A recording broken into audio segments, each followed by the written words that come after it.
Thank you everyone for joining us for this webinar, Why Does My Console Do That? A brief tour of lighting control history with Rob Halliday. My name is Michael Grandinetti, and I'm a content marketing coordinator here at Harman. A few things before we get started. Everyone on the call is muted to keep down noise levels during the webinar. However, there is a Q&A function where you can submit questions to the presenter, and he will try to answer as many questions as possible at the end. This webinar will also be recorded, and the link will be made available a few days after the presentation. We do have a number of other webinars taking place over the next few months for audio, lighting, video, and control, and we encourage you to take a look at the different webinars in our Learning Sessions workshop series on pro.harman.com, as well as by visiting Harman Professional Training to see our many on-demand and certification courses that are available to you for free. And now I would like to introduce to you the presenter for today's webinar. Rob works around the world usually as a lighting designer and programmer. His use of the latest lighting technology on shows is balanced by fascination with the history of show lighting, reflected in his monthly Classic Gear column and in the UK's Backstage Heritage Collection, which he helped create. And now I'll pass it over to you, Rob. That's where you should expect the tumultuous applause, but we don't get any of that. Also, everyone's microphone is muted except mine, so I just get to talk at all of you. Hello. Well, there we go, PowerPoint. So, yes, I wear many hats, I think you got from that introduction. I do shows, I work with lots of people, I light shows on my own sometimes, I program shows for other people. I get to use stuff, grew up with stuff that felt new at the time, but now probably is all classics in itself. And I also have this sort of interest in old stuff, in the stuff that shaped where we are now with technology, sort of fascination with our history, if you like. Some part of it is just sort of practical, morbid curiosity. So, for example, how did this on the left, which was the most advanced lighting console of its day, 1976, how did that end up looking like this on the right, which is sort of this pile of scrap leftover bits? Why did that happen? On a more practical level, it sort of seems to me, and this is where this sort of came from, when we started talking through ideas with Brad, it's about not just a sort of boring, orderly history of lighting control, but it's this realization that lots of functions you find on a current lighting desk actually owe something to a previous generation or a generation before or way back, or sometimes even to times before electricity. And it was sort of trying, I guess, stitch some of that history together. Doesn't matter, but sometimes it's interesting to know why this, very simple looking button on your current console owes something to a machine from 50 or 70 or 100 years ago. And sometimes, if you understand why it was created, you have a better understanding of the weird, quirky way it might still work now. So I thought we might try and look at that. And as part of that, there are functions which have carried through years and years and years and years, but there are also some which have got lost along the way. And I thought it might be interesting to look at some of those. Because some of the things that have got lost, it seemed to me, are actually, when you dig into them, are really useful functions. And then you or I become curious as to why they're not there anymore. So I got into this, I write, as well as lighting, I write. It turned out to be a useful thing during lockdown because you can still do it when shows are not happening. And then I hit upon this idea of this column called Classic Gear, which would look at sort of the history of interesting products along the way, products which shaped the industry, as I call it, which really means you can write about anything you like. 15 years now, unbelievably, we've been doing this, but I think what we learned from that is you'll never run out because the generations of products we have now will always be sort of slipping gently into the background. And as part of that, I also got involved with this group of people who titled ourselves very grandly the Backstage Heritage Collection in the UK.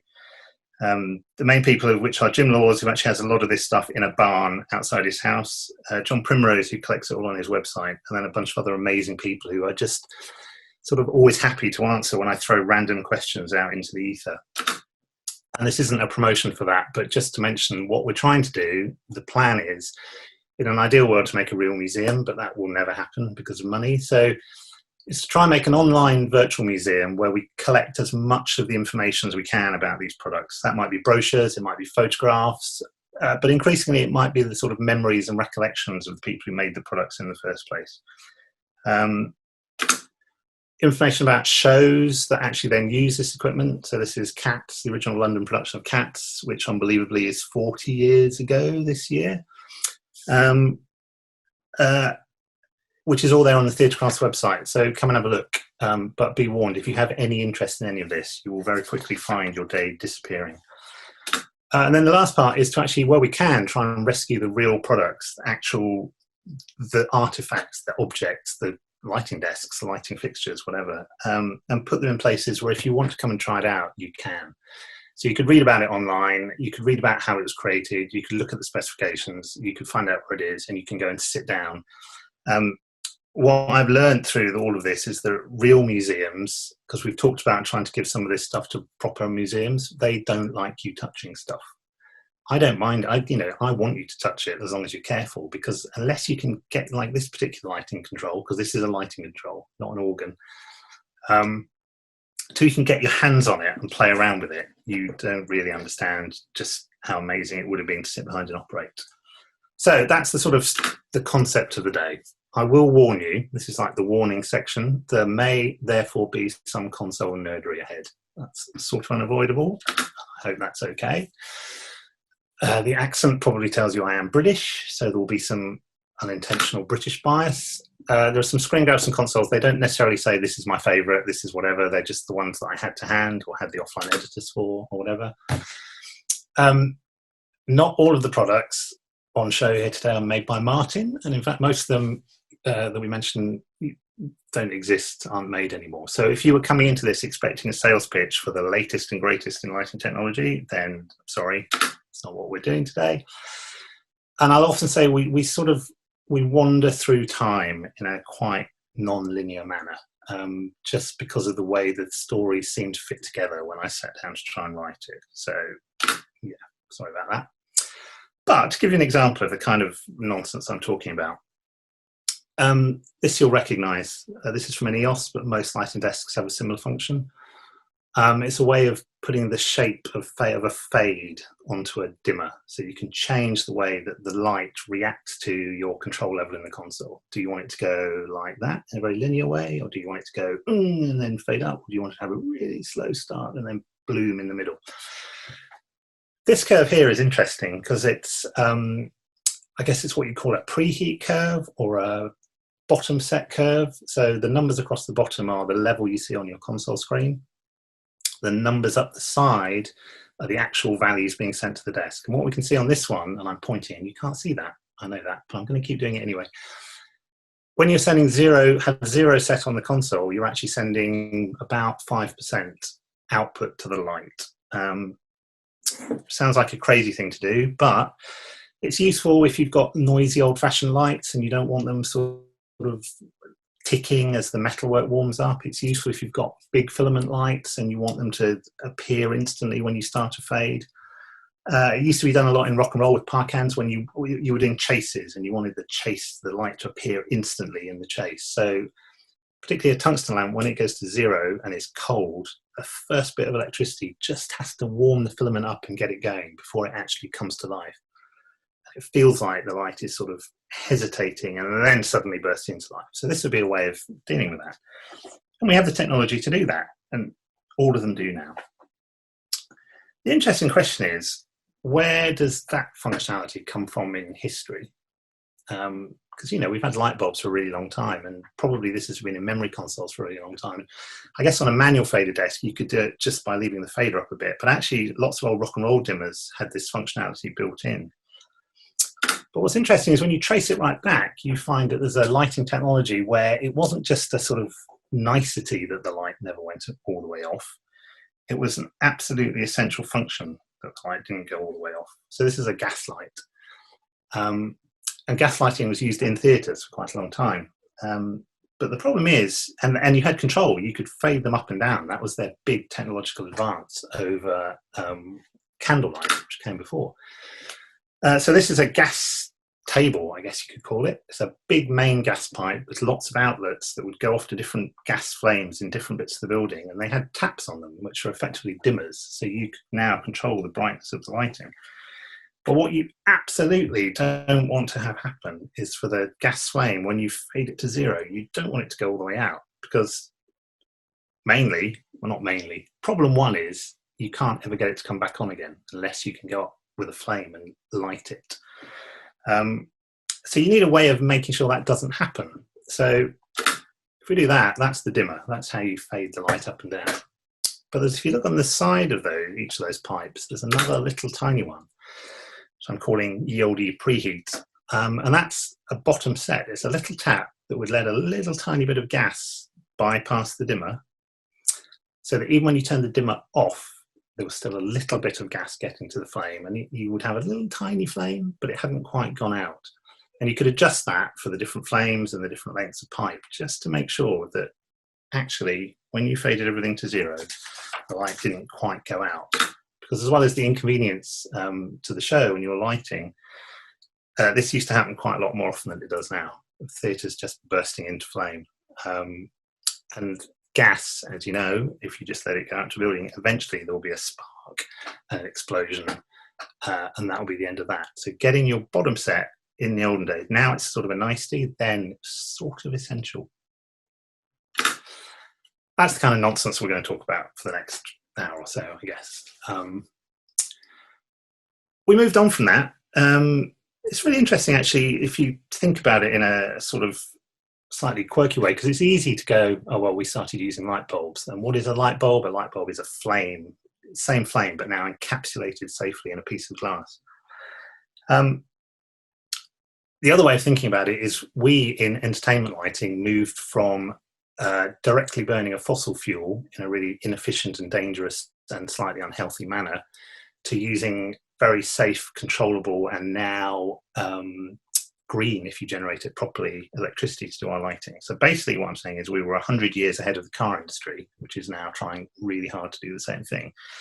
So every time somebody gives you a hard time for lighting being sort of non-green and non-eco and all of that stuff, which isn't true, but you should just remind them of that. Say, actually, we did this years ago. We should all just move on and stop worrying about it.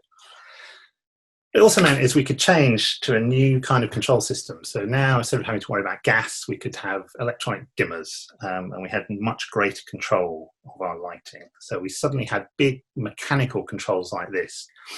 You're turning levers or pulling handles to change the level, or what the rather dapperly dressed gentlemen are doing with those big wheels in the middle. Is each of those individual dimmers you can lock onto one shaft, and then you can crank the big handle and move lots of them at the same time. So you can effectively do fades of lots of dimmers without having to use lots of hands. Would have been really hard work, but you could do that. So this is Strand in the UK's Grandmaster from about 1931.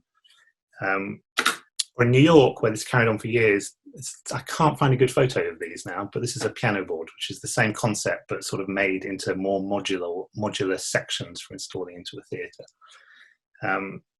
These ran Broadway lighting up until, unbelievably, the sort of late 1970s.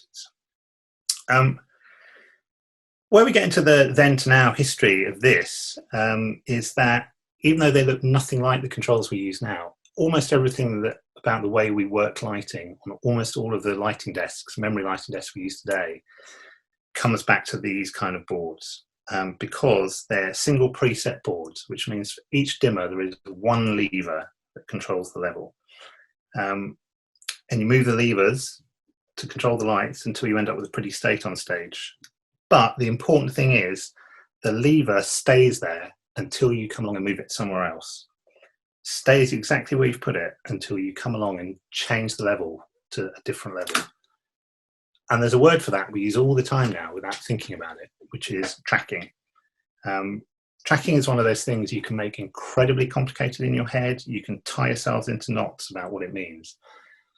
All it really means is when you put something somewhere, a channel, a level, a light in a position, a light in a color, it stays there until you move it somewhere else.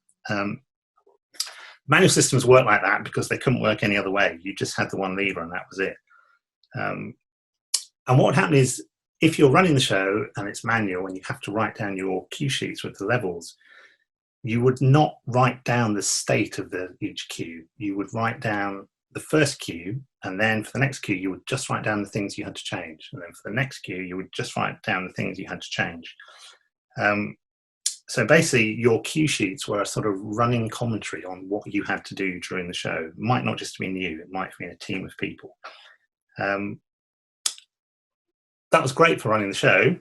A lot of the problems we find in lighting technology is, though, not running a show. Running a show is not hard. Making a show is quite hard. Editing a show, changing it, is really hard. And so the problem with these systems is, if you're in Q1 and then you go to Q2 and then you're in a rehearsal and then the lighting designer says, oh, we just need to jump to Q10, the only way you've had to do that would be to work through each set of changes one at a time to end up with the final state. And people working on shows develop tools to help them to do this. So even though the guys, girls, probably guys, who knows, running the board would write their change sheets, the assistant to the lighting designer on a reasonably sized show would start writing down their own version of the cue sheet as well. And they'd be the one that took charge of going, we need to jump to Q10, so I'm going to tell you, I'm going to figure out the levels you need to be in for that cue. This is Vivian Leone, American associate. This is her old-fashioned, from the olden days, manual track sheet. And again, that's a term you'll recognise, where she's following on the level changes through the show. So that to jump to a cue, she could work back through the spreadsheet and call out to the guys how to get that state on stage. These are some examples from Ken Billington, working as an assistant to Tharon Musser, a remarkable lighting designer. He's doing it differently. What he's doing is translating the changes into a state, and he would call these track sheets for each cue. My favourite thing about these is he doesn't use an eraser. When he makes a change, he crosses it out and writes in the next instruction. And I started thinking of that as the sort of low-tech, paper-based version of what we would now call the undo function, because he always had a way of seeing how they got to a change. Even when computers came, this is a chorus line track sheet, the first memory board used on Broadway, they still wrote it all down, because here's the thing, nobody trusts, sometimes rightly, nobody trusts the new technology when it first appears. So even when these computers came along, this is LS8, which ran a chorus line, people would still write things down, because that was like the ultimate fallback plan for when the computer went wrong. You could always go back to the paper. Just worth commenting, lighting always we always feel like, we're, maybe it's just me, we always feel like we're under budget pressure and nobody really appreciates what we do and nobody wants to pay for it. But when this went on to Broadway, first of all, somebody had to pay for this brand new computer technology. And then second of all, somebody probably had to pay to have the theatre converted to AC lighting to accommodate the thyristor dimmers that this had to talk to. So if you can make the case that your lighting is important enough, it turns out somebody will almost always pay for it, particularly if you're a hit show, it has to be said. Chorus Line or Hamilton, you can get whatever you want, or Phantom of the Opera back in its day. The other interesting thing we get from this, that's now a button, it's reduced to a button. So on the left is a typical layout of a Broadway piano board dimming system for a Broadway show. So each of the big rectangles is a dimmer bank. Dimmer banks 1, 2, 3, 4, 5, 6. Dimmer bank 1 is 1500 to 3000 watt dimmers. 5 is big ones for Sykes and things, 6000 watt dimmers. There's an auxiliary one on the top, which is for things like practical light. So that would run from one dimmer on board 1, and then you could choose which of the practicals you were controlling, because you weren't wasting dimmers. And probably there'd be the E for electrician. One guy would be running dimmers 1 and 2. One guy would be running dimmers 3 and 4. One guy would be running dimmer banks 5 and 6. And if you look at the cue sheet on the right, you can see that there are 2 different times on this cue, the 8-second bit and the 3-second bit. So probably guy 1 knows he's doing his cue in 8 seconds, and guy 2 knows he's doing his cue in 3 seconds. And that right there, that's the invention of part cues on modern computer lighting desks, where you split a cue into different timings. For part now, read electrician in the old days. Hey, you, Fred, you're doing it in 8 seconds. Except they wouldn't even call it 8 seconds. They'd call it 8 counts, which is like a second, but a bit bendy and flexible. Because the joy of having a human in the way is if they can see the show, because this is probably in the wings or in the basement, they could sort of bend time. If the actor's walking a little bit more slowly, they could just do the cue in about 8 seconds, but slowed down a bit. that sort of flexibility I miss, I have to say, a little bit in modern controls, where they all have rate wheels and things, but by the time you end up with incredibly complicated programming, it's sometimes quite hard just to go, let's just slow it down a bit. Or it's sometimes hard to empower the operator to say, just this is about what I want, but just bend time a little bit. And I think this is maybe a political statement, but it would be great to try and get a bit more of that back, I think. It is, after all, meant to be live performance and not just watching a movie. And we've all been doing quite enough just watching TV. So we need a bit more liveness to it. When computers kind of flooded in, the ones that wanted to be on Broadway didn't try and fight with the way lighting designers worked. Because the thing about tracking, once you get into it, is it's not just a function in the lighting desk, it's a way of thinking. This is Light Palette, which sort of took over Broadway for years. Dave Cunningham, who created it, went into theatres, sat behind light designers, listened to the way they were talking to the electricians running the board, and just sort of encapsulated that into an electronic form. You know, the command line that you see on the Light Palette and subsequent desks is just the electronic version of what the lighting designer was saying in the olden days, pretty much. But with the advantage that if you now jump to a cue out of sequence, the machine can do all that tedious work of figuring out how you get to that state. You know, the bonus in 1976 in this is because it was only storing the changes, just like the guys only used to write down the changes on their cue sheet, it needed less memory. And because memory was really, really, really expensive then, that also was a good thing. Just think about that there. We use this word cue completely interchangeably now without thinking about it most of the time. But it can mean two quite different things. It can mean what you're looking at, the state of Q2, or it can mean the transition that happens when you're in Q1 and you press go and Q2 happens. And sometimes in conversations, you just need to sort of make sure everybody understands subconsciously, I guess, that we're all talking about the same meaning of the word cue. It's interesting, though, how we very often just don't even think about that. But it's also interesting that we'll come to, historically, American light designers who've grown up in the tracking light palette world, a cue is always the change. Again, stereotype now, but British lighting designers who grew up on a consoles that were based on state, they think of a cue as the look. And where you mainly see that is American light designers, in my experience, spend a lot more time going to Q1, saying go, watching the transition. Whereas British light designers are all about polishing the actual each moment by moment. And that's just an interesting difference that's come out of the way the technology evolved on the two sides of the Atlantic. The other interesting thing about the light palette is almost every lighting console we use for most applications today looks like a light palette. They all have the faders on one side or the other, but let's say the left, they have a set of keys in the middle, they have a wheel, they have two screens, maybe built in, maybe they have more now, but none of these consoles looks very different from the light palette. Left to right, if you don't spot them, we showed a competition, name the console. Light Palette 90 from Strand, Obsession from ETC, the Whole Hog 3 on the right, EOS, which is sort of a direct spiritual successor to Light Palette in a way, bottom left, the Grandma 2 and the Grandma 1. But yes, they all clearly owe something to the Light Palette. Interesting thing now about that handover period is when computers came and we were still writing it all down. What we would all now do is we would all merrily take that disk home and go look at it and work on it offline and all of that kind of stuff. That didn't exist in the early days of computers. You know, there was no offline editor for your laptop, probably because you didn't have a laptop, or for your computer, because that hadn't been invented yet either. Eventually they came along, but you still couldn't run this console software on your computer because it was written especially for that device. People always start making their own solutions, and I found this the other day, but it's a piece of software called ExpressTrack, written by Eric Cornwall, to try and solve this problem from Mac. This is quite a late example because it's in color. The original one was on a black and white Mac, but you could not even load the show in from the light palette, but you as the assistant, instead of writing the information down on pieces of paper like we've seen, could, as the light designer was calling cues to the console operator, you could type the same command line into the Mac and it would sort of recreate the show. And then it would let you look at the data and analyze the data. And there's a nice little track sheet in the middle where you can see lights, how they run through queues. It sounds completely insane now, doesn't it, to have two people sitting away typing the same information into two different machines? But it was a step along the way to where we are now, I guess.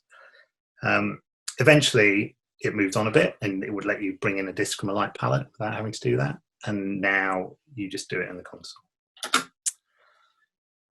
Another thing that carries on into the present day, you wouldn't write a queue sheet in the old days where you said 0, 0, 0, 0, 0, 0, 0. You'd write a thing that said fade all, so that you knew in that queue you had to make really sure that you got every single one of those dimmer levers down to 0, that you got an actual blackout rather than some stray light left on somewhere.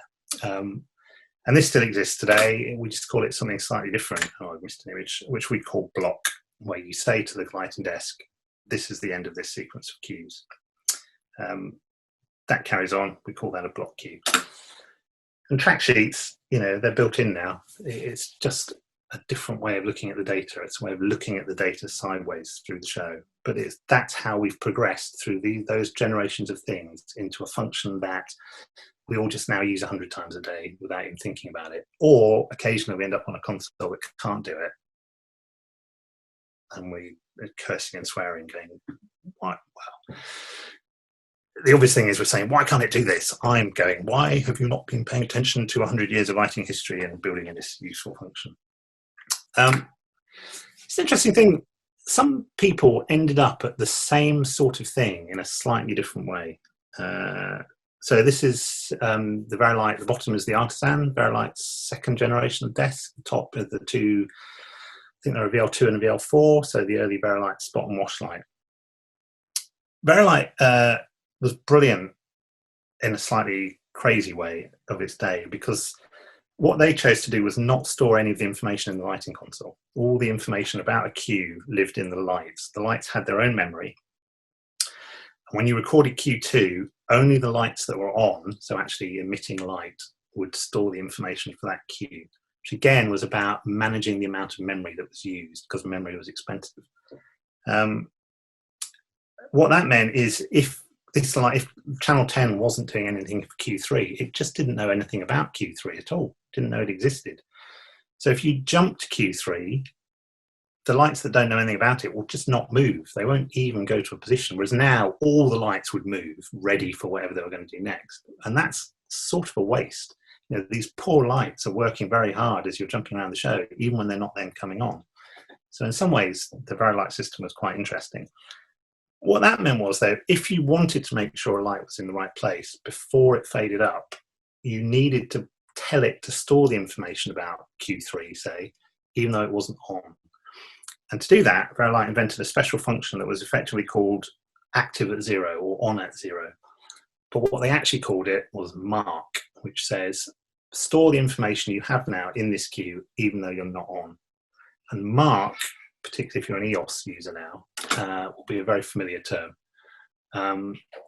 because that's the name that they've chosen to use to do a sort of similar function, not quite the same, but the function that says, automatically get the light ready in the right place for me. It's on the right-hand side, as I say to people learning the EOS, about halfway up. Here we have a really obvious bit of sort of trace the lineage, because the link is Anne Valentino, who was product manager for various versions of the light palette, Strand. Then she went to ETC and helped create the Obsession. Then she went to Vari-Light and helped create the Artisan, which was the Virtuoso, which was the successor to the Artisan. And then she went to ETC to make the EOS, which has this mark function. So, you can follow the path very obviously. Because the EOS is the sort of meeting of the traditional conventional light world of light palette Obsession and the moving light world of Artisan Virtuoso. Through all of that, the last interesting thing is that tracker word just takes on a different meaning. It was the assistant writing down the track sheets, and then it became the assistant writing down the numbers for when the computer went wrong, and then moving lights came, and it became the assistant who was writing down what all the moving lights were doing, particularly when early consoles couldn't give you that information very well. So that job title just keeps on and on and on, but just evolves slightly over the years. Okay, so jump back in time slightly, I guess, in our weird passage through all of this. All of those other boards we've looked at, the early ones, have one thing in common. The keyboard, and then next to it, that level wheel, which is another thing that we probably don't even stop to consider in our daily life nowadays. Clearly, I've been in lockdown for too long, and I've spent too long considering this. Because prior to that, again, as we said, it was real physical interfaces. There was a lever per dimmer. Or if you were a cunning marketing person, this is a little strand board they used to sell in schools called the Junior 8. And it's brilliant marketing because it has 8 sockets on the bottom, but it only actually has 4 dimmers, those 4 faders in the middle. But then there was switches, and you could decide whether that was controlling one socket or both sockets, or each one separately. So it's a marketing gimmick, but it makes it sound better because 8 is obviously better than 4. Tracking, as we saw, came from that. It also meant you were at the dimmer. You were right there. It was really hot. It was really difficult to operate. You probably couldn't see the stage. You were probably you were probably on stage next to the action of the show. That would have been fun, but not seeing the show would have got a bit tedious over time. That's not necessarily a limitation of a mechanical system. To give you an example of what you can do if you have the money and the inclination. This is an installation which was, until very recently, not in use, but still installed in a theatre in Lausanne, in Switzerland. So this is a Bordoni dimmer system. So in a control room, on the left, you have the faders, like you've always had. You have the crank handles, like you've always had. But instead of these being part of the dimmers, they're now driving this big mass of steel wire ropes and pulleys into these auto transformer dimmers, where the steel wire ropes are lifting transformers in and out of themselves to make the fade. The fact it's still there and you can still make the things go up and down is kind of a testament to an amazing piece of engineering it was. But it was a first step. The British version, you had motorized dimmers in the basement. So the dimmer wheels on a shaft with a clutch that was electronically controlled to decide whether the wheel was turning that dimmer or was releasing that dimmer, and you could use that to control levels. And these systems are sort of interesting because they're halfway in between the mechanical dimmer. When you move the dimmer, you're changing the level, and what we have now. Because on here, what you could do is, if you turned off the motor that was driving all the dimmers, you could set the next level on the faders, but nothing would actually change at the dimmers until you pressed the button and all the motors started running and the fade started happening. And that is very much sort of like you can do now if you're in blind, or if you're particularly on a grandma, if you're in blind programmer mode, where you can make a change and then have it appear on stage, particularly if you remember to set the fade time so it doesn't happen like that. So it's an interesting example of a completely different technology imposing a completely different set of limitations. But it turns out that's actually quite a useful limitation, because now you could start presetting cues ahead of time. You started the motor with your foot. It's a bit like driving a car. If you look at the bottom of this console, there are some foot pedals down there. So a slightly different set of skills from the ones we sometimes have now. Electronic dimmers came, and this is progress, because now you can just put the faders wherever you want and you can control them without being anywhere near the dimmers. So the gentleman on the left is at the National Theatre Old Vic in the 60s. You can see he's in the auditorium because you can see the theatre box around him. And what you would now have the ability to do is to have multiple sets of faders per dimmer. So on bank 1, preset 1, preset is another word that gets reused over and over again in lighting. You could set Q1, have it live on stage. You could have Q2 preset, crossfade to Q2. Now you can clear bank 1, set Q3. Or if you're fancy or have more money, you can have 3 presets, so you can be 2 cues ahead, or you can have 4 presets and become 3 cues ahead. Some big American systems were like 8 preset systems, which is slightly crazy. And people got used to working like that. They like the direct access to anything. And that was a challenge when computers came along, because the people who made early computer controls felt sort of honor bound or marketing bound or something to provide that same interface. You weren't going to be considered a real lighting console unless you had 120 faders for a 120 fader system. So this is IDM, Instant Dimmer Memory, which is also called MemoQ, I think, in America, from about 1965. So it's a single preset, but you still have 1 fader per dimmer. So you could still set states exactly like you always had before you then stored them. In a slightly different market, rock and roll was the same approach. You wanted to just be able to grab those faders and play with it. So this is an Avo Diamond. Back in the day when they used to have cabinet makers handcrafting the woodwork around them, and then leaving their label. This guy I discovered now makes really, really beautiful high-end kitchen. So, you know, if you want a kitchen with a bit of rock and roll heritage, I can give you his phone number. The problem is, I mean, there are lots of problems, but the principal one is, if you've made a state and you record it, store it, and then you go to a different state, none of the faders move. So now, what you'll see on stage doesn't match what's happening in your faders. And if you touch a fader, you're not quite sure what's going to happen. As with everything, there are solutions. So this is a Siemens console from, I think, the 60s or 70s, where it was that system, but because it's German, all those faders were motorized. The Germans don't mess around with things like this. However, equally, Siemens is not in the lighting console business today. So I think it probably didn't work out well for them in the long term. But it would have been an amazing thing to operate. Everyone else had faders. And the other thing you get into then is this same problem of, if you make a change, so editing again, how do you say, I've only moved one fader, I only want to store that, rather than restoring the whole state of all these faders, which is wrong, which is an incredibly familiar problem today that different people deal with in different ways, but is the basis of the programmer concept in the grandmas and the whole hawks, that when you make a change, you only store the stuff you've changed, not everything else that happens to be on the stage.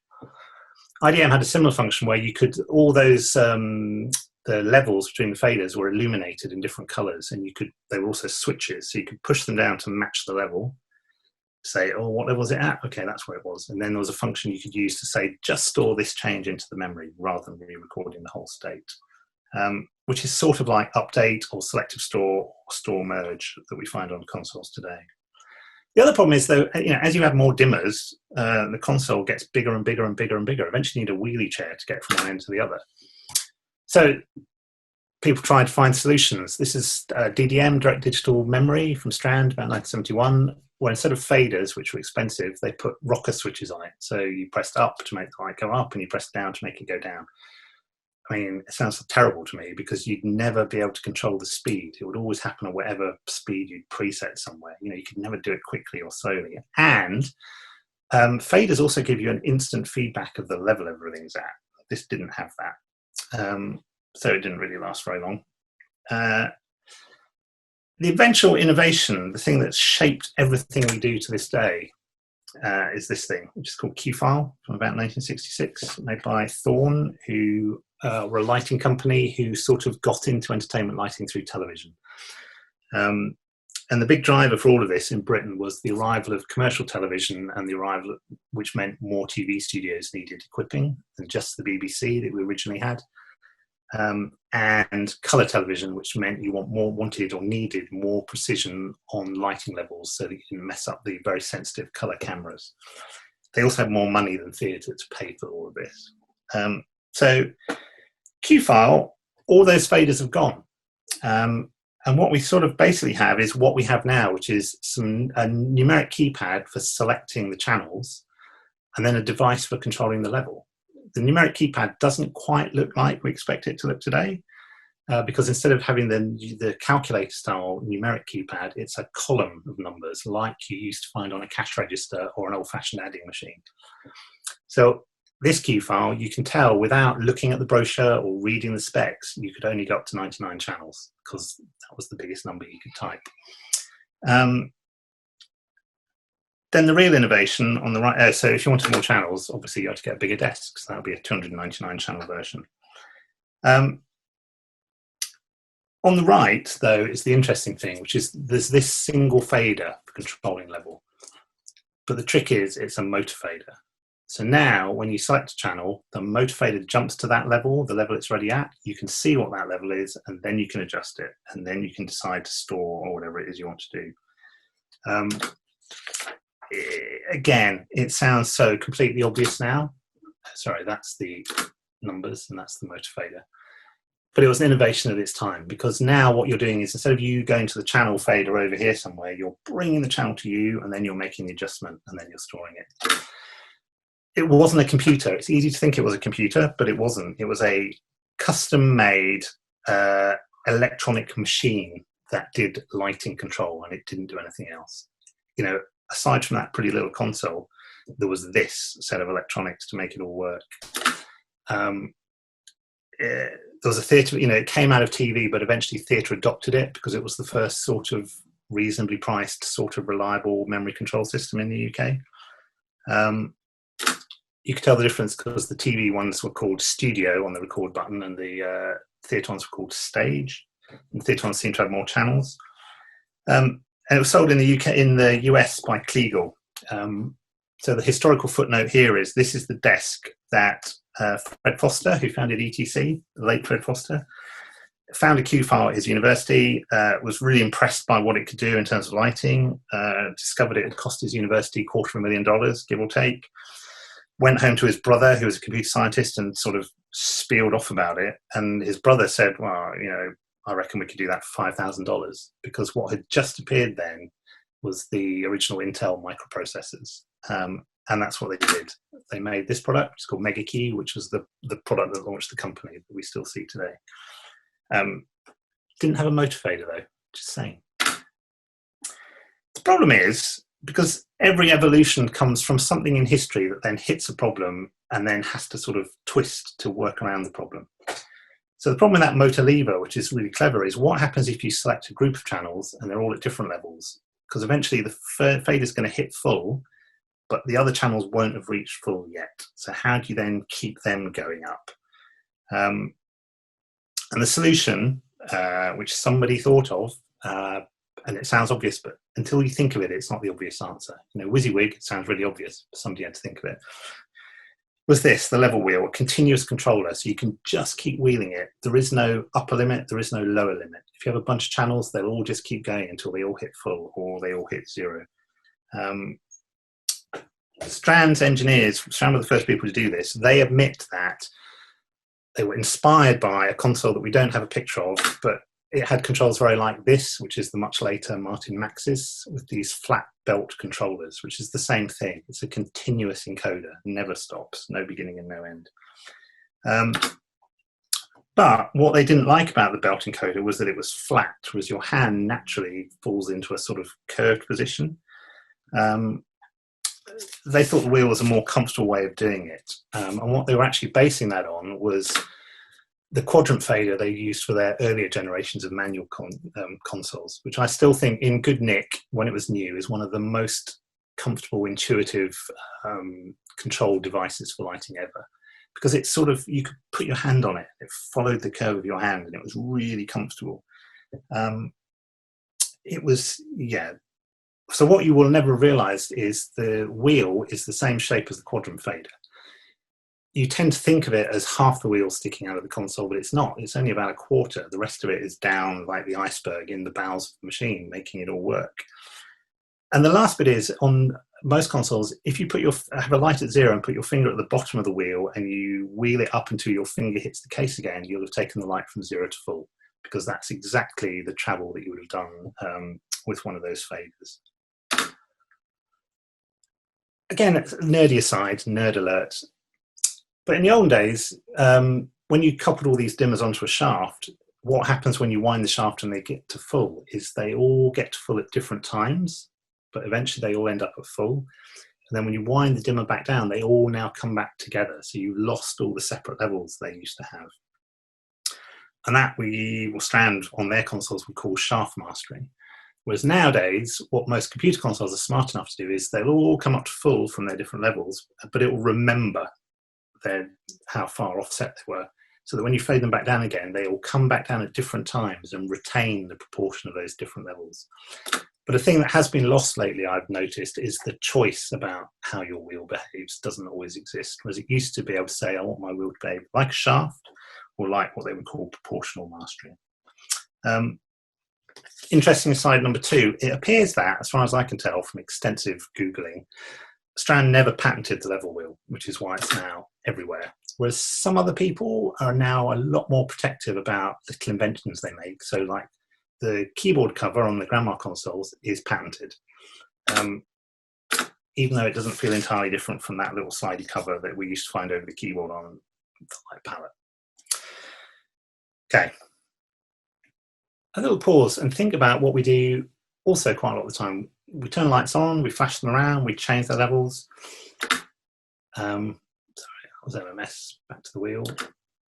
Yeah, so hold on. Oh yeah, so I was going to touch on this. MMS, the other thing you'll have noticed is we've now changed. The column keypad's gone away. The numbers are there. We now have what we now think of as this sort of calculator-style keypad. But what's interesting there is there are two choices. You could put one bottom left, which is how computers do it, or you could put one top left, which is how telephones do it. Nobody in my little collection of Strand engineers can now remember why they made this decision. David Cunningham, who went on to make the light palette, his first go at computer controls was this, which is called CompuSet 2000. And what's interesting is he did it the other way up. But then when he made the light palette, he flipped it around and put the one bottom left. And I think, somebody will say I'm wrong, but I think that's now the way all computer consoles do it. And that's just because it's the way computers now do it, and our brains are now sort of trained to think of it. Okay, so after we mess with our lights, eventually we're going to want to turn them all off, turn them all down, start again. And we could do that. You know, we could, particularly on a memory board, we can select them all and wheel them all down. But the more convenient way is the function that we've been given, which is called now RemDim, which is a function that says, the light that I've got selected, keep that on and turn everything else off. Funnily enough, if you have a console where you have to write a macro to do this, that's exactly what it says. Store the lights that are on, select them, turn them off. Oh, sorry, store the one light you've got control of, turn everything else off, leave that light on, and then clean yourself after yourselves. Where did that come from? Because, of course, the reason it's there on computer boards, you don't need it necessarily, because it would be almost as easy to type 1 through everything at 0. Select all, wheel it down. But on the big mechanical boards, that wasn't true. Because on the big mechanical boards with the big mechanical motorized dimmers, you would have to select all the channels that were at levels, and then you'd have to select the level to 0, and then you'd have to run the motor, and then you'd have to watch them all go back down, and then you'd have to select the one light you wanted on, and you'd have to turn it back on again. That's harder. I'm not quite sure this is where RemDim came from, but this is the earliest example I can find. And also, I just love showing pictures of this because it's insane to think of this as a lighting control now. But this is Light Console. Made by Strand about 1935, went all the way through to 55. They were still running in London in a few theatres in the 60s. Strand Lighting's head engineer, who was a guy called Fred Bentham, had this pet obsession of his own called colour music, which was performing light to music on a stage full of objects, which is what we would now think of as rock and roll lighting, or particularly with the static objects, it's almost trade show demonstration lighting. But this was Bentham's obsession, and that was really hard to do on the big mechanical consoles. So the amazing thing he did is he created a lighting control to satisfy his own obsession, and then he persuaded the world to buy it to fund its existence. You know, there's a certain amount of cunning involved with that. It was based on the organ, I think, partly because he wanted it to feel like a musical instrument you could play rather than a mechanical lighting machine. And also on the very practical ground that the company next door to Strand in West London were the Compton Organ Company, who were sort of the British version of like Wurlitzer in America. So they made all the big church organs and all the big cinema organs. You could get big ones. So the one on the left is the 240 dimmer Theatre Royal Drury Lane version. Or you could get little ones. So this is the 60 dimmer or something, 40 probably dimmer Bristol Old Vic system. The gentleman standing on the right of the right-hand picture is Fred Bentham later on in life. This, I think, is sort of the start of, you know, families of consoles, isn't it? The big console, if you've got lots of money, or the little console, if you don't have much room or much cash. It operated the same motor-driven clutch dimmers. So now you've got these beautiful, beautiful banks of selectors for deciding which lights you're controlling. And then you run them up and down by pressing the foot pedal and the motor starts. But there is no way of setting a level. The only way of getting a look back is to be watching the stage, know what you're looking for, and as the thing starts feeling right, is just to deselect things from the motors so that those lights land at that level. It's kind of amazing to imagine now. With your feet down underneath, like driving a car, running the dimmer motors up and down. But if we look closer down there, and we look over on the left, you'll see that there's two buttons, foot pedal buttons, called GenDim, which is RemDim by another name, which would say, make everything black out, and I think blackout is immediately, so it would basically disconnect all the dimmers, or dim, which would mean fade everything down apart from whatever channel I've got selected, so the start of the next scene. And it's right there, it's RemDim by a slightly different name, but exactly the same function from 1930.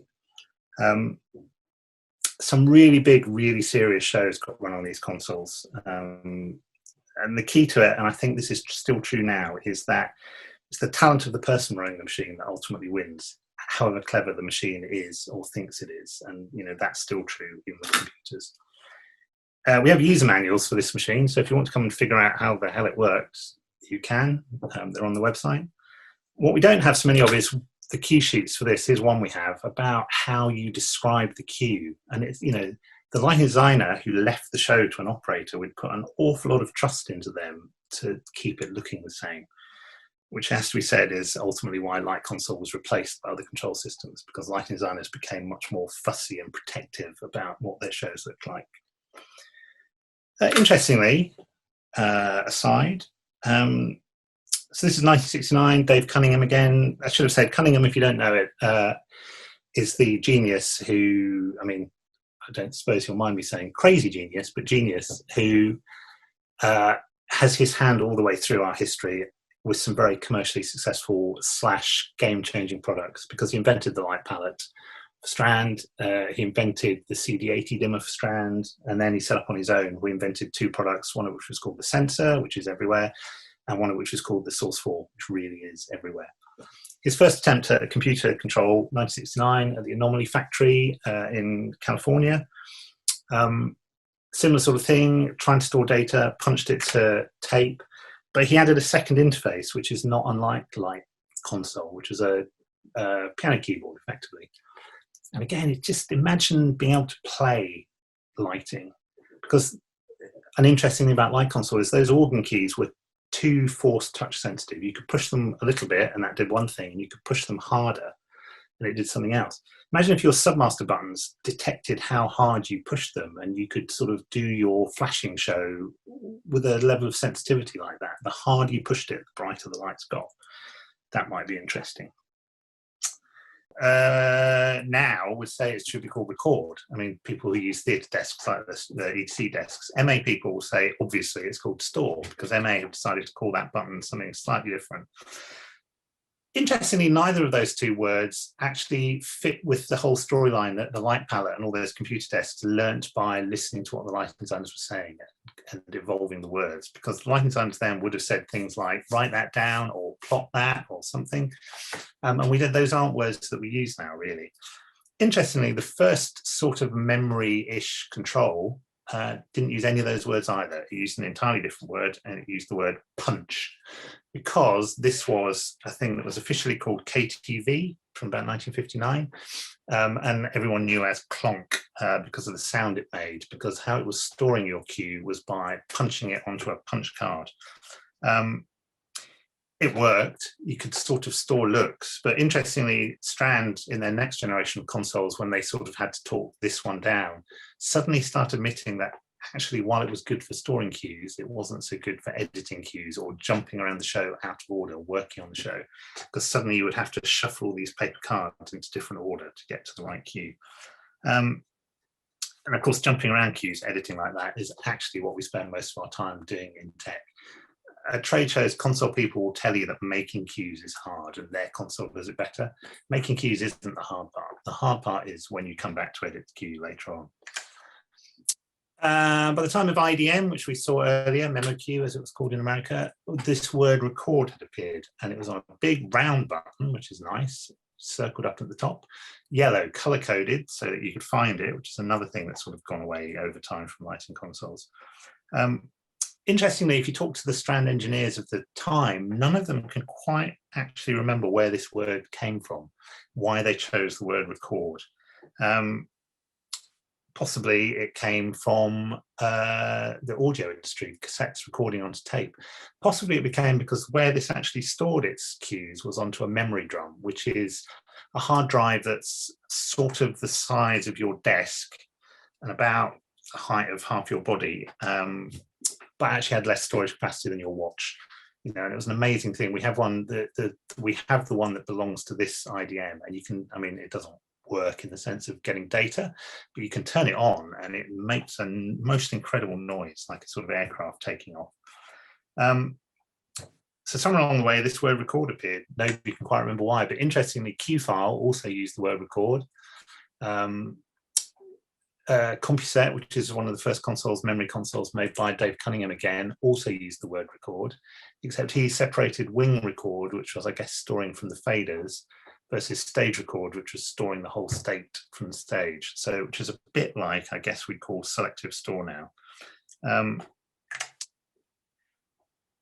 Galaxy carried on the word record. Strand and most of the theatrical style desks since then have used this word.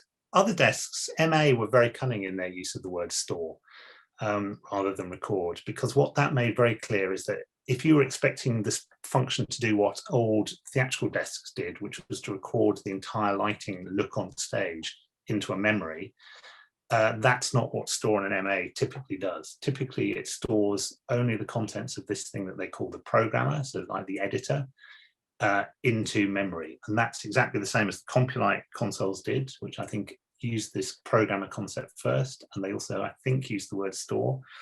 And the Whole Hog does the same thing, but it confusingly calls it record.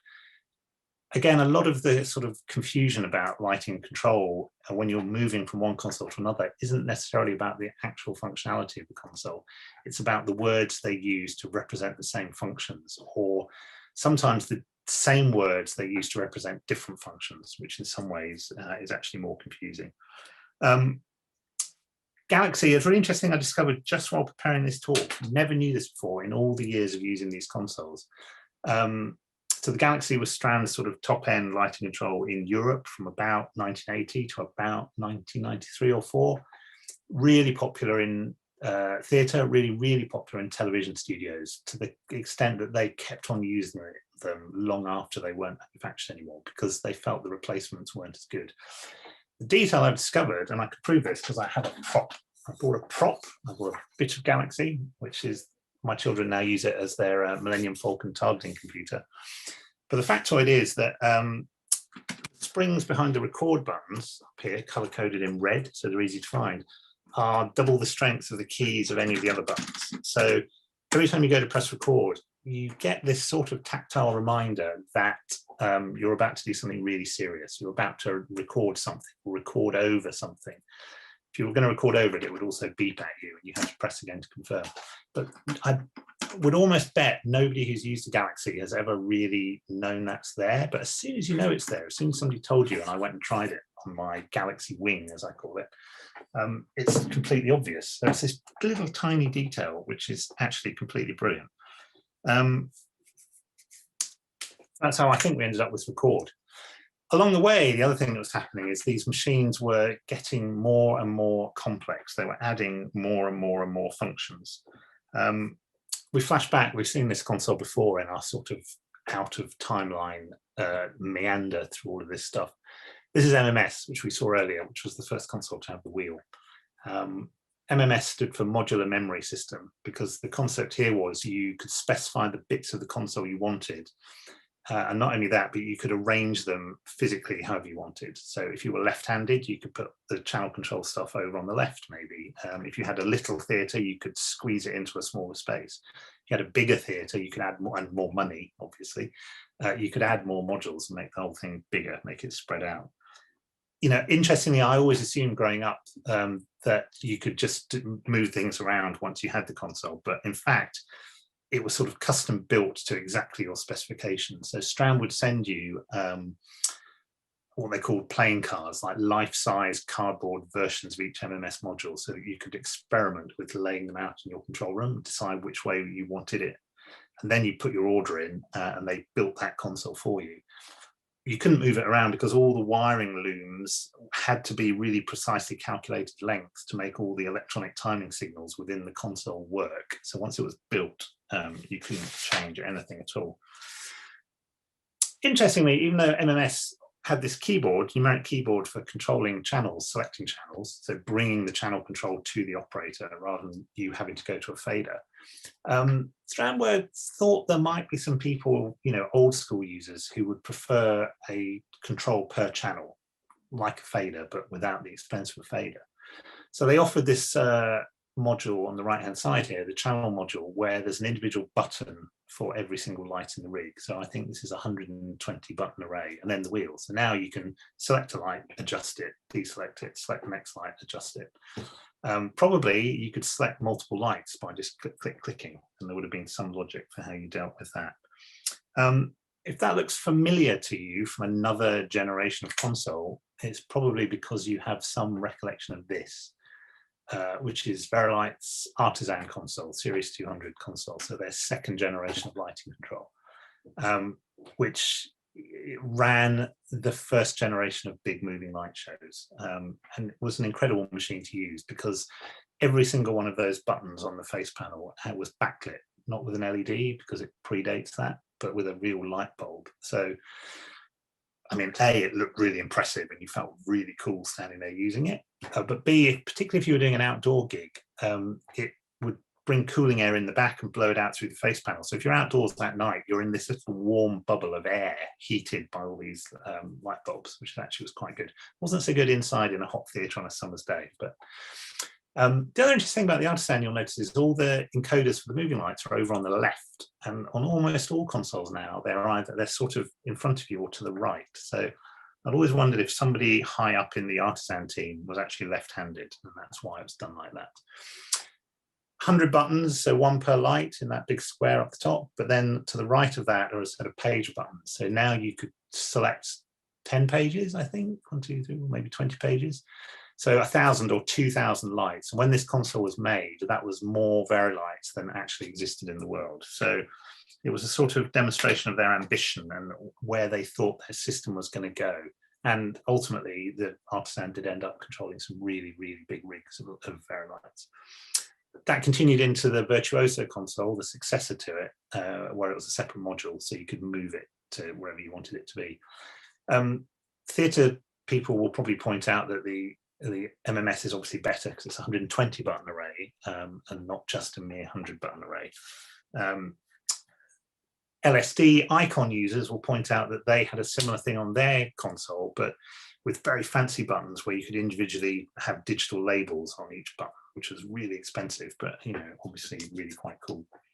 The thing about both those desks was you couldn't buy them; they were only rental, so the company could invest a bit more in them, I guess.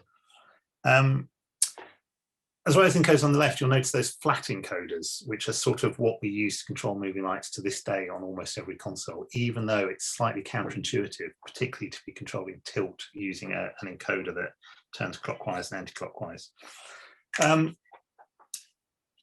As the functionality continued to grow, consoles were big. As we'd shrunk down from these massive desks with hundreds of faders into these smaller spaces, but now it felt like everything was growing again. This is the Whole Hog 1 console, the original Whole Hog, and on the right you can see it with an Artisan having a sort of size face-off about who's bigger and more impressive, with a sound desk actually in the mix as well, going, well, I'm bigger than you and I've got more faders, so I win. It's interesting that it was like an arms race. You added more encoders and the lights got more functions. You added more palette select buttons and suddenly you have more palettes. You added more anything, and the lights and the users and the technology demanded more stuff. It could have gone on forever. Or what you could do is stop and pause and think and reinvent everything from scratch. And that's what the team behind this, the Whole Hog, and then this, the Whole Hog 2 console, so the Flying Pig team did in the early 1990s, where they said, instead of trying to have a button for every possible function, we have to accept that whatever buttons we have, somebody's going to want another function later on. So why, instead of doing that, why don't we replace all those buttons with an interface that uses touch screens and then the interface can change to suit what you're trying to do at any moment. And it can also change if we change the software and we add more functions later on. So we can always add capabilities to the desk. Nils Sorgerson in particular, who was one of the team, will still describe this to you as the sort of burger fries approach to operating lighting, because it's very much like you find in a cash till in a fast food joint when you place your order and they just have a touch screen to pick what your order is. I sort of jokingly say that on some shows the lighting desk should come with a credit card slot on the side so that you can make the producer pay per cue as you do your work to deliver the show. But I've never really got anybody to buy into that idea. Sort of as I think we've learned all the way through this talk so far, we think this is a revolutionary breakthrough that the whole Hog 2 ushered in, but in fact it's not. The Hog 2 is about 94, 95. This is a console from 1987, which is called Oscar, which was designed by a team, or inspired by Tony Catelier, and built really for nightclub lighting. So big light shows over dance with music. But again, you needed just to be able to get access to lots of looks and lots of things and select the lights really quickly. And the team behind it came to the same answer, except being those few years earlier, they didn't have flat screen LED or LCD screen technology. So the reason it looks so bulky is because behind there is a real old-fashioned cathode ray television set with a touchscreen layer over the top of it. But it worked, you know, and again, there are a number of these sold and they did great work. Oscar, the name comes from the Russian dolls hidden inside one of each other, because it was like more layers of functionality hidden away inside the desk. But of course, even that actually isn't as original as you think it is, because a decade before that, a bit more than a decade, Steve Skirpan in America had made a range of lighting consoles which didn't quite use touch screens, but they used a light pen to let you touch onto the screen. So you couldn't just use your finger, you had to use a device, but you still had this thing of being able to directly select channels and then manipulate them using the controls on the desk. You know, interestingly, the Vista, Jan's Vista, when it came along, also had a pen, so not entirely dissimilar. It was only later when iPads appeared that I think we all rediscovered the joys of just being able to touch things rather than having to have a pen or a pencil in the way. I also find it interesting along the way to imagine what would happen if you could take different bits of technology like this and other things and sort of merge them together, whether you would get something amazing that we've missed out on along the way. So I always wonder in particular about this. This is my what if console. So this is called the Premiere from a company called Electric Controls in Canada, possibly. Somebody will tell me if I'm wrong. And its trick was that if you look in the mirror, in the middle rather, there's what looks like a transparent screen, which is a half mirror of the same kind you use for teleprompters or auto cues. So now the deal was that you could have the information about your rig floating in front of you, and then you could have the stage behind it. So you weren't, as sometimes ends up happening on big shows, at the console with this wall of monitors in front of you, and you can't actually see what's happening on stage without sort of having to go like this all the time. It's really clever, but I wonder what would happen now if you could take a WYSIWYG or other visualization software is available, obviously, a previs software, and put it onto that screen and line it up so it aligned from your point of view with the real stage. And then you would be able to really quickly identify what that red light over there was. Or even better, you'd be able to reach out and touch it on the screen, select the real light, and now directly manipulate the real light on stage. That, I think, would be a fascinating sort of merging of all these different technologies. The closest to get to that, I guess, is the fancy GPSs you get in fancy cars where they project your route onto the windscreen in front of you. But to have that in a theatre, I think, would be really interesting. And the other thing is size. Again, Hog 2 shrunk everything down. Now size seems to be making a dramatic comeback. You know, this is the Grandma 3, which is, whatever it is, 2 years old now, but the big one is really big. This is the new Avo Diamond, which they launched a few days ago. Well, a few days ago before we did the first version of this, and so 2 weeks ago from doing the second version, which again is also a big, impressive console with lots of quick access to everything, including a little extra screen at the top because they're trying to integrate media control properly. Size still matters, apparently. Who knew? Okay, right. Shall we talk now about the thorny subject of colour? It's like the new frontier in lighting. It's the new thing that we've always assumed is a really obvious, easy thing. You know, you cut out a piece of coloured plastic and you stick it in front of the light and you get that colour on the stage. You don't really have to think about it other than whether it looks nice. Or then moving lights came along with their usually 3-colour colour mixing system, and you had 3 encoders, and we all got the hang of sort of doing subtractive colour mixing. So you know, that sort of worked. It's become more complicated now that we've got all these multifaceted LED lights where you might need lots of encoders. But you know, we sort of got the hang of doing it, and touchscreens again gave us the ability to get to lots of color choices quickly if we had to. This is from an EOS, it happens, but showing you a color library based on the Roscoe swatch book. Because again, we're at a really interesting time where there's a generation of lighting designers who still think in color in terms of Lee and Roscoe colors or plastic gel colors, Apollo, anyone else, GAM. And there's a set of up and coming people who have only ever used LEDs who have no notion of what any of these things mean. So it's an interesting transitional period. And also interesting because if you've made the color, you know, the thing about Lee 201 is it will always look the same. You've got to reference what it is. If you just mix a bit of color on somebody's lights in some theater, the interesting question for you is how you make the same color in the next theater with somebody else's make of moving lights. And that's the sort of challenge, I think, going forward. This isn't also new either, obviously. This is the software that ran David Hersey's light curtains. Digital light curtains were moving past strip light from about 1990. The control software ran on a Mac. It was a 2-directional control system, so the lights could talk back to you, which again, we're only just getting back to now. And you had a little pop-up menu where you could tell it what the colors were. So you didn't care necessarily that it was frame 6. You knew that you wanted Roscoe 03 and you could go pick that. Brad told me this, I didn't know this, but the high-end Statiscu console from about 1993 had a very similar function and also had a color picker, which clearly doesn't work so well in a black and white screen grab. But the same thing where you could notionally pick color. Now, what they hadn't done, the hard part, I don't think, is actually calibrate all the lights to the console.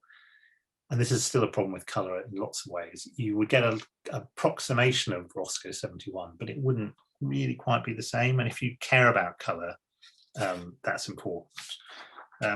So, you know, so we're sort of getting there.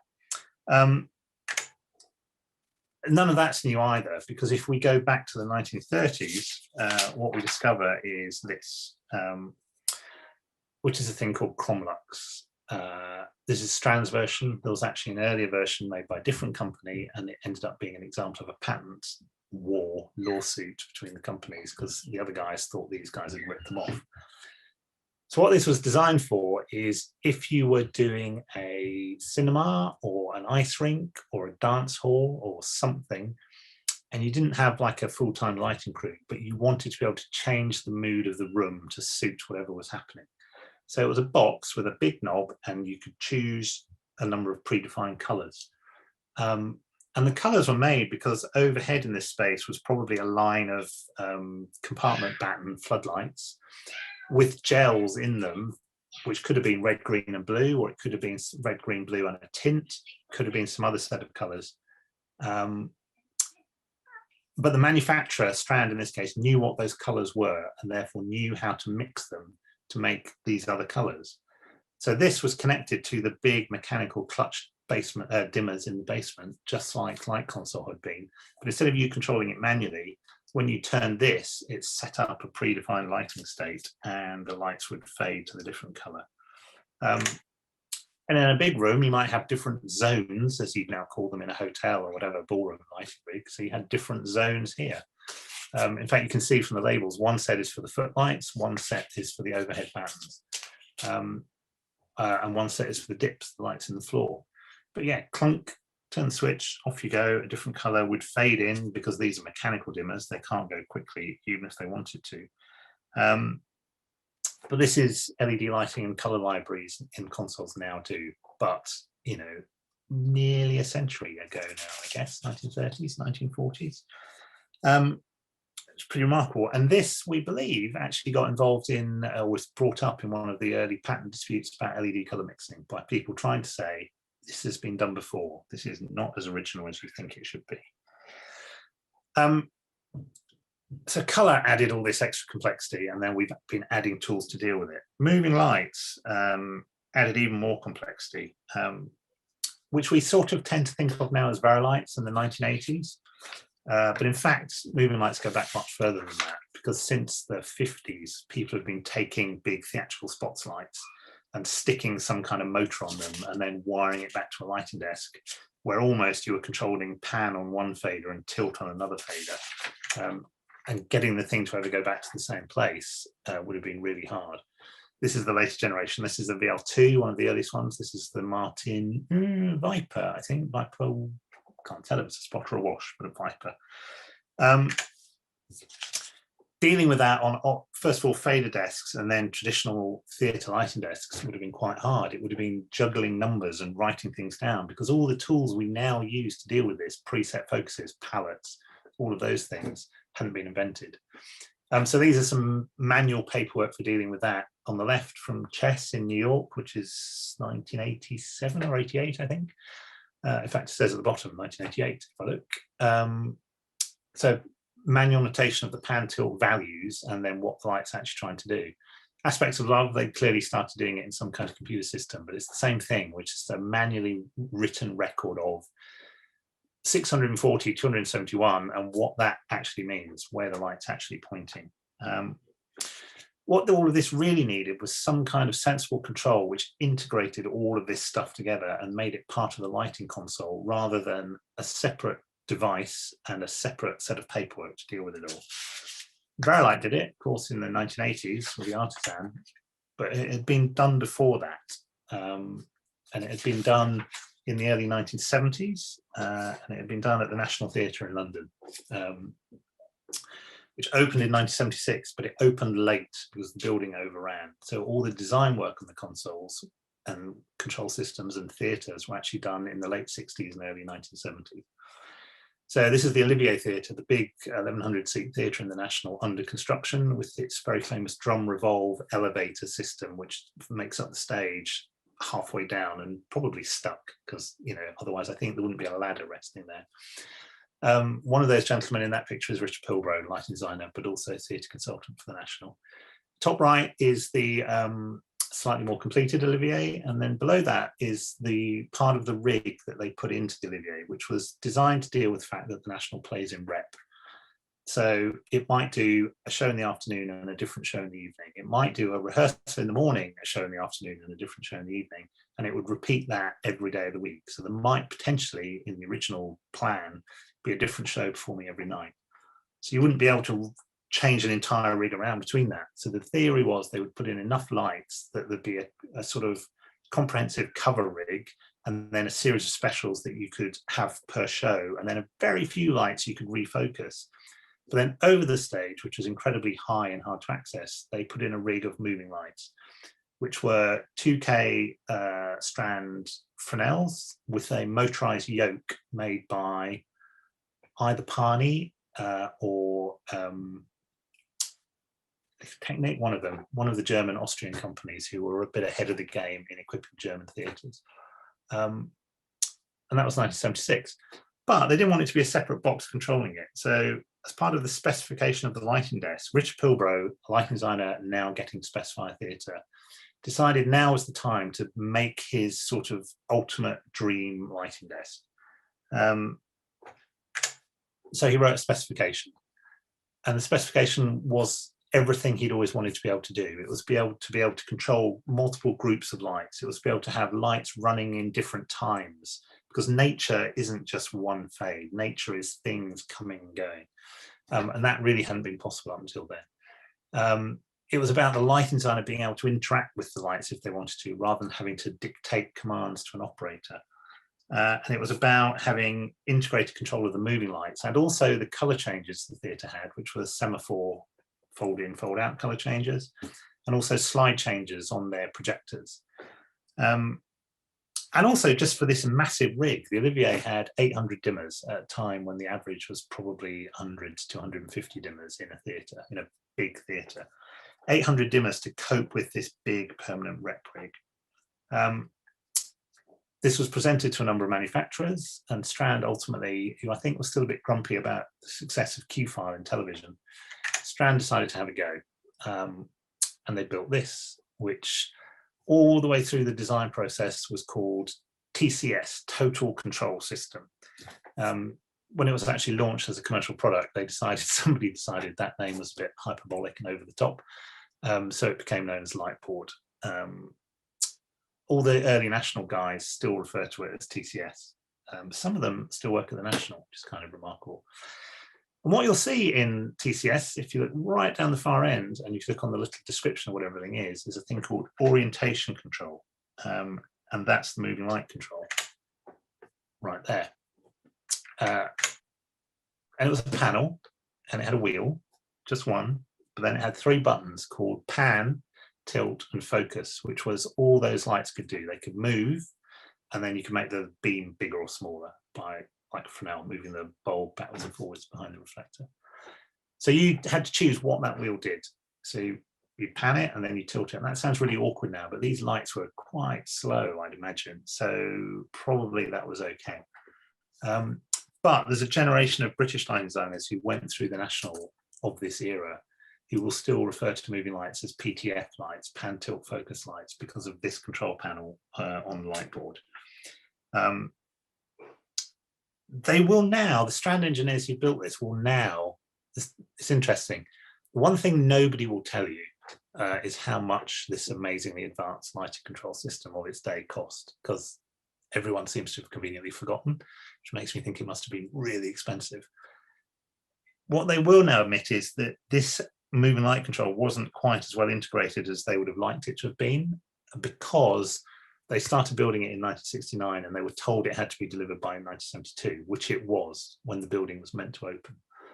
They say if they'd known they'd have had another 3 or 4 years until the building actually opened, then they could have integrated it properly. But nonetheless, it worked. It let you control these moving lights. It let you use them in shows.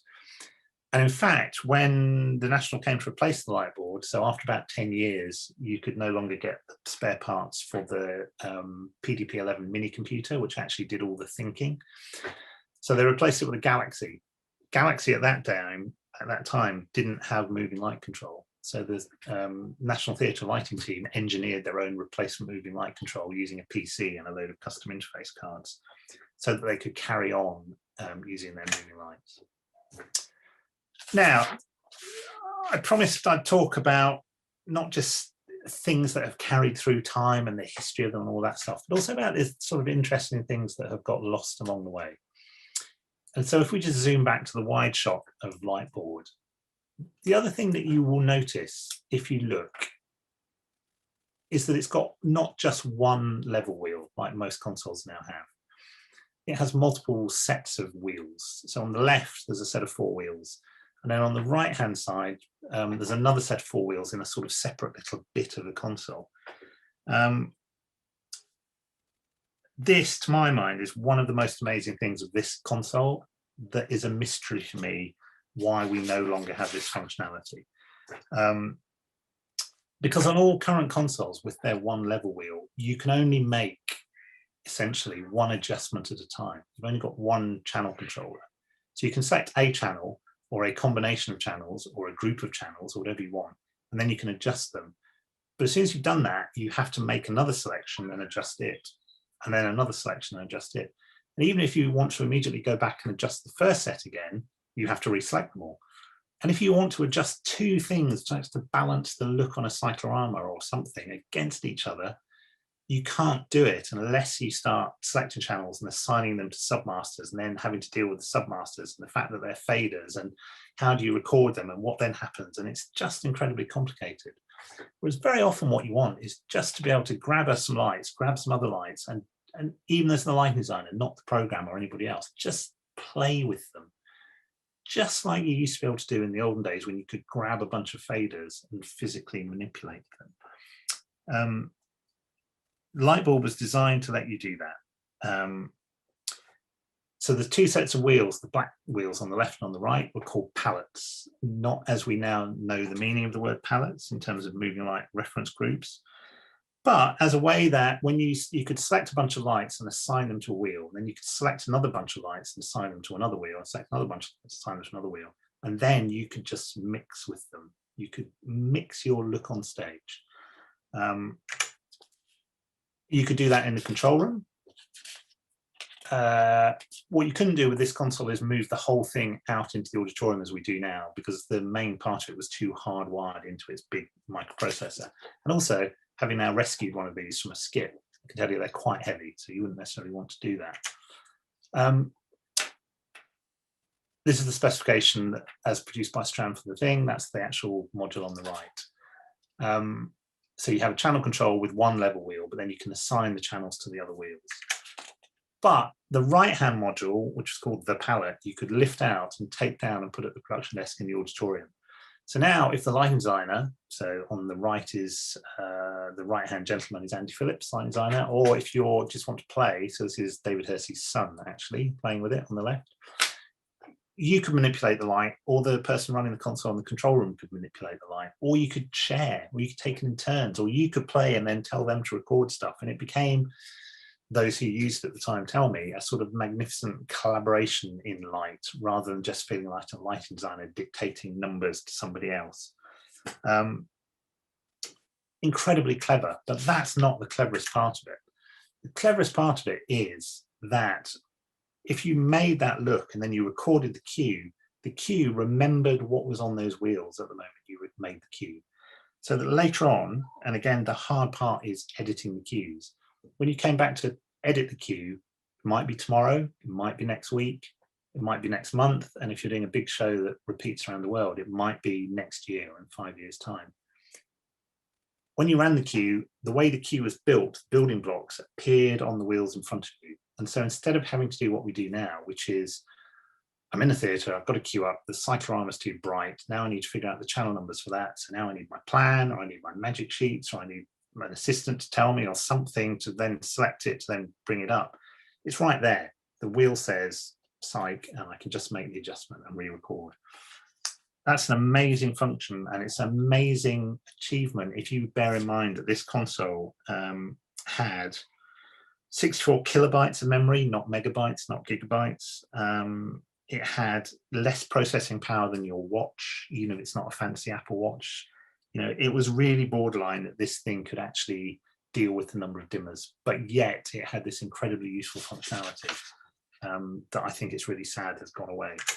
Because it's really easy to imagine how useful it would be now. You know, if we do a mock-up where you said, okay, I've made my cue and what I've got now is the red backlight, the blue cross light, the psych, and the head high cross light.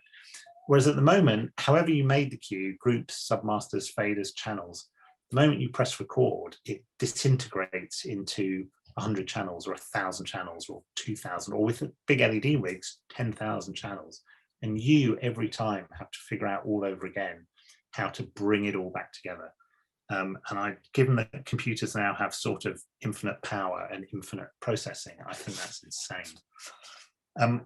I do wonder why the National, this happened, and I think it's because they almost overnight moved from their original theatre, the old Vic, which was 120 dimmers with that manual console that we saw earlier, to the new National Theatre with the 800 dimmers, the moving lights, colour changes and everything else. So it was a sort of multi-order of magnitude change, and they knew they needed tools to help them deal with that.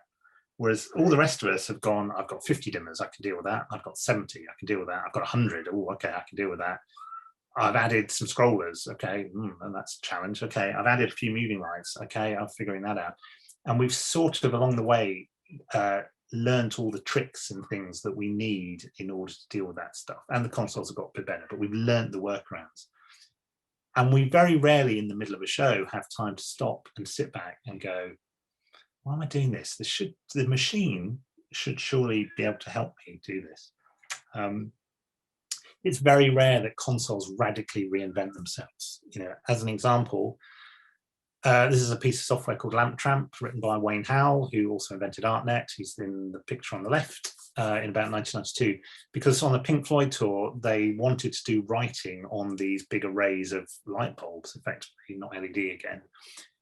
And the choice was they could have sat there doing it channel by channel, but Wayne, being smart, thought that's crazy. What we should do is just have a thing where we overlay a graphic on the screen and the screen figures out how to map that to the lights.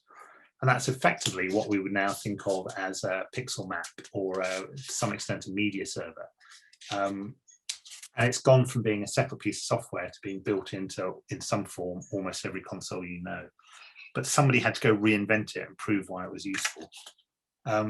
Whereas it's very interesting that the channel display on any console, but this is an EOS as an example, isn't really very different from the channel display for the LS8, the memory desk that ran a Chorus Line in 1976.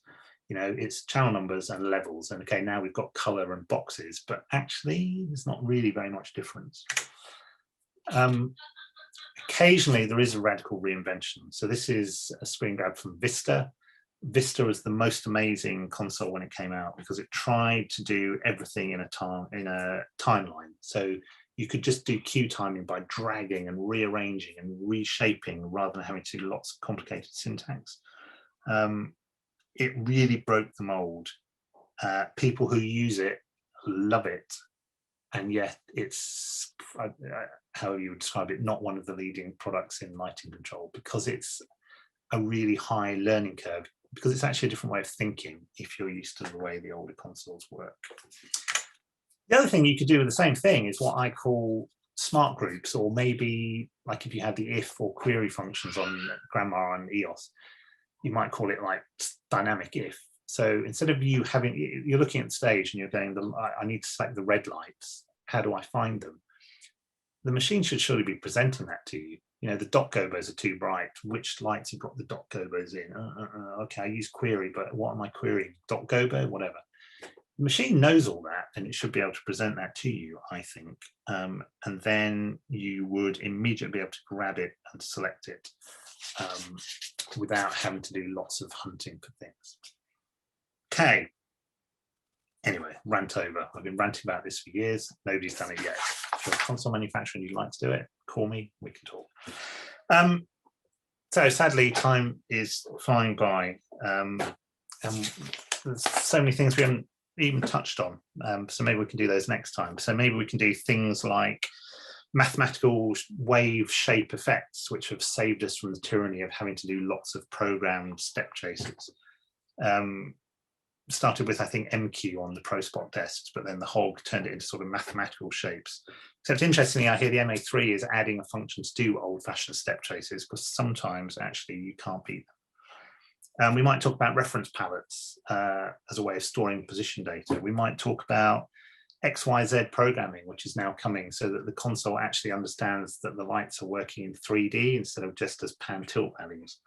But then we might talk about, you know, Flying Pig and Avo and others for years have been trying to do devices which you can put on stage and they'll wiggle your lights around and figure out where they all are actually, so that you don't have to make a sort of deadly accurate 3D model, which you can never do because the truss never ends up in the right place.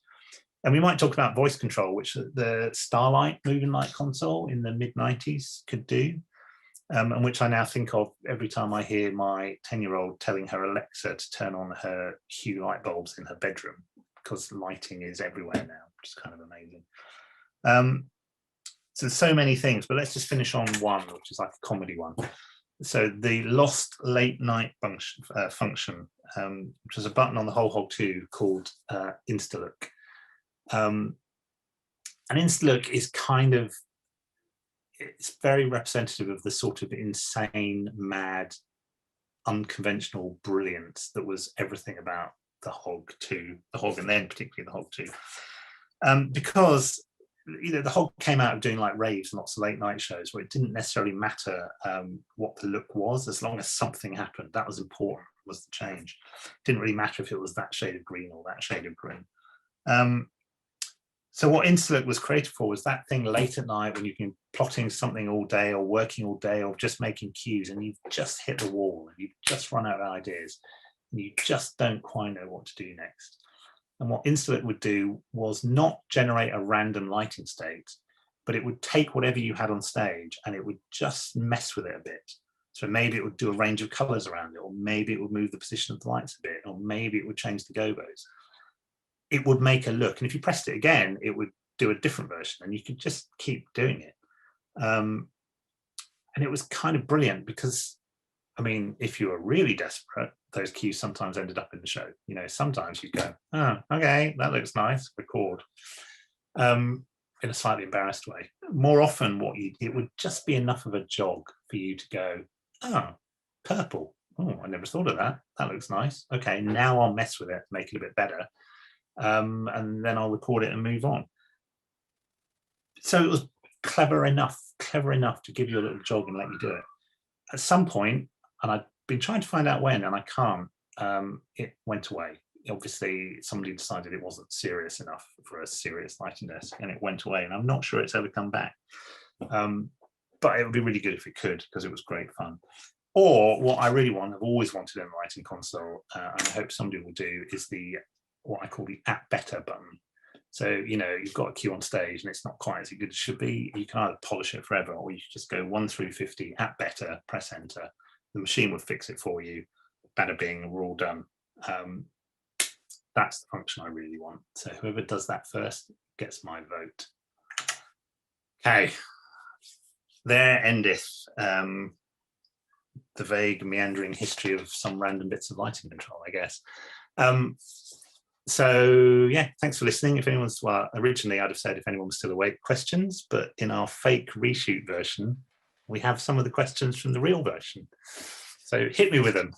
We do, and Rob, thanks again for doing this. This is extremely fascinating, and as you'd mentioned, we had some technical difficulties, and we had to re-record about the second half of the session. But as you mentioned, we do have some hair moves. Yeah, we do have some questions that came in during our live session, so we'll kind of just get right into that. How difficult would it have been to transfer from a rocker switch system or something like that to a cue file? I mean, which I think is sort of memory to non-memory to memory. I don't know. I mean, I think it's like anything, isn't it? You know, you learn, and if a new tool is presented to you, you sort of go, okay, this gives me advantages. I mean, the thing I should say that I meant to say at the end of all of that, and I didn't, but I'll say it now, is fundamentally, it doesn't matter how good the control system is, how clever it is, how many buttons it's got, faders, how big it is, small it is. The thing that makes it work is the person sitting behind it, operating it. You know, we haven't yet got to the stage where you have the lighting desk and then it just does the lighting. And I don't think we ever will. You know, and there were amazing people working all those manual systems back in the day, but they just had a different set of tricks and skills and things that they needed to deliver it. I mean, I think the interesting related version is that in preparing this, I talked to Ken Billington about some of the Broadway history stuff. And I said to him there, the interesting question is when they had to move from the big manual boards to the memory boards, particularly on Broadway with the union thing there, you were potentially going from 4 guys being employed to run the show to 1 guy being employed to sit and press the go button. And that's obviously 3 less guys being employed along the way. And I would have expected to be resistance to that. And Ken says actually there wasn't, because the advantage of the memory control stuff was so compelling that as soon as they tried it, everyone was like, okay, well, clearly this is the future and we just need to figure out how to deal with it. I've then since read something about the original chorus line where the guys were like, we can do it on our old-fashioned stuff, we'll prove it. And Farron Musser, the light designer, did a fake session where she sat down, made some cues, and then ran them to time. And by the end, the guys were admitting, it's like, oh my God, we can't, okay, we give in, we can't do it, the computer wins. You know, but then computers didn't do very much. Now we're back to this thing where even with a computer desk, you're not manipulating 120 dimmers anymore. Chorus line was 96 dimmers, I think. You're now dealing with, you know, 200 moving lights, each of which has 20 parameters, and you're dealing with 300 dimmers, and you're dealing with LED lights where each one has 10 parameters because they can change color, and you're dealing with a media server which has got hundreds of channels, and you're dealing with a giant LED video wall which might be another 10,000 parameters. So as the console helps us, the task of what we're doing gets more complicated, and it's sort of this loop of trying to keep up, I think. So yeah, we're always having to learn the new tricks. Yeah, and it makes sense. You touched on throughout the session some of the things you'd like to see in the future of console. So what do you see or would like to see as the next big advancement in the interaction between console and operator? I'd like them to be smart. I'd like the console to be smarter, by which I mean, not like scary artificial intelligence, but have a better understanding of what it is you're trying to do. So the thing I was talking about with the light board is it drives me crazy that, even on this picture here, if you could still see that, there's a load of channels there, but you've got no idea what any of them do or how they're used. If I go 1 and 3 and 5 and 7 at 50%, what I'm effectively doing is telling the machine that those channels are related to each other. I'm using them together, and I genuinely think it would be useful if it could remember that. So that when I then go 2, 4, 6, 8, 10 at 50, and those are simplicity examples, but it remembers those. And then if I want to adjust the first set of things again, I don't have to select them all over again. They're just right there waiting for me, and they're there waiting for me in a year's time. And it baffles me why people who make consoles haven't bought into that. And I have this slight suspicion it's because there's a sort of a multi-step process between the lighting designer who's trying to create this thing on stage and the people who make the consoles, most of whom are software people rather than necessarily theatre people. And there's now a set of people in the middle, so like the programmers in the middle. So the lighting designer says, here's an example, I've got a red set of lights coming this way and a blue set of lights coming this way. And it looks beautiful, but the sunset's coming from the other side now, so I need to just swap them around. That sounds like an incredibly simple thing to do, but it's actually incredibly hard because you have to store, you can't just even copy these colors to here because now you wiped out these colors. So you need to store these colors in order to be able to, it's like a 3-part exercise.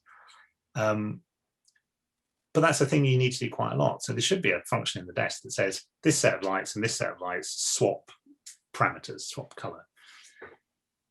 And if the lighting designer talked to the software programmers to explain what they were trying to do, that might be what they get. But what actually happens is they talk to their programmer at the desk. The programmer does a load of number crunching that's like, take this, store it here, take this, copy it here, take this, store it here. And what they go to the manufacturer and say is, I need a better way of doing this 3-step copy. And the manufacturer never understands that what you're actually trying to do was this. I think there needs, if there was a closer involvement between the designers who ultimately these machines are there to serve, and the people who make them. I'm not saying the programmers, well, in the future, if you imagine the Minority Report version of a lighting desk, where instead of a programmer person, you had like 2 things that stuck onto the lighting designer's head, and what they thought was magically transported to the stage. That's sort of the job the programmers actually doing. But it's like describing how the better tools you need to achieve that job, I guess. Interesting. Here's another one. Why were key switchers common on controllers and now not used at all? Yeah, I don't know. What we mean by that is the big old mechanical proper, the keys, you could lock the desk and then take the key out and take it away. I think they're probably not there anymore, partly because they're expensive. I think they're not there anymore because on those old systems, if you lost the key, you were a bit stuffed. And I think they're not there now because everything is software based, so you can't have software mechanically move a key. So if you need to be able to unlock the desk remotely from the other side of the theatre or somewhere else in the world, you can't have a big key switch there to do it. But I missed them because there was a sort of security in just actually going lock and take it away, and now I know nobody can mess with it. So yeah, maybe they should make a comeback too. Interesting. Here's another one. Any idea, with the early Vari-Lights, how many cues could each fixture store? No, and because this is a reshoot, we asked that question first time around, and if I'd been smarter, I'd have remembered and gone and looked up the answer. I think there is no answer. I mean, the interesting thing about that is because the light was storing the cue and was only storing the cues when it was on, you couldn't even necessarily say, if it's 1,000 cue show, it will fit, because each light would have a different number of cues because it only cared about the ones that was doing something. So I'm sure there is a number. I don't know what that number is. I do know that they did some really big, impressive shows with those systems, so it must have been a fairly reasonable number. And last one, it's kind of a fun one. We talked about it on the first session, but if you could go back in time to work on one show, what show are you working on and why? I can't remember the answer I gave last time. I don't know. I have this complete fascination with, as you might have gathered, with the National Theatre Light Board. And I think I would really have liked to have been in the control room at the National Theatre when they did the first show with it, having gone through all the trauma of getting the building open. Eventually they moved into the building before it was finished, because otherwise the builders were clearly never going to finish. And I know the person who was the board op for that, which is what they call programmers then, for that show. And what he says is he remembers doing the show, and then he remembers Richard Pilbrow, who designed the thing, and David Hersey, who lit it, both running into the control room like overwhelmed with joy, because I think they'd become so worried that they'd made this control system that was incredibly brilliant, but maybe too clever and maybe too overcomplicated and maybe too technologically advanced and really borderline cutting edge technology. And he said the sense of relief when we delivered that first show and it all went without a hitch. David Hersey will tell you the story of some time later when it failed during the show, and as well as the lighting desk, you had like a pin patch behind you in the control room, so you could put little pins in to electrically connect dimmers to a set of faders, and then you had to run the whole show manually on like 24 faders. That would have been a whole different challenge. But I think to see the light board actually doing what it was designed to do with the people it was designed by, that would have been a pretty amazing day out, I think, in my time machine. Excellent. Well, Rob, that's going to do it. We really appreciate you presenting this session and also doing the re-record as well. It means a lot. Thank you to everyone who watched this session. This recorded version will be up on our YouTube channels and our training portals here in the next few days. And please be on the lookout for all of our future sessions and make sure to register and check those out. So thanks, everyone, and have a great rest of your day.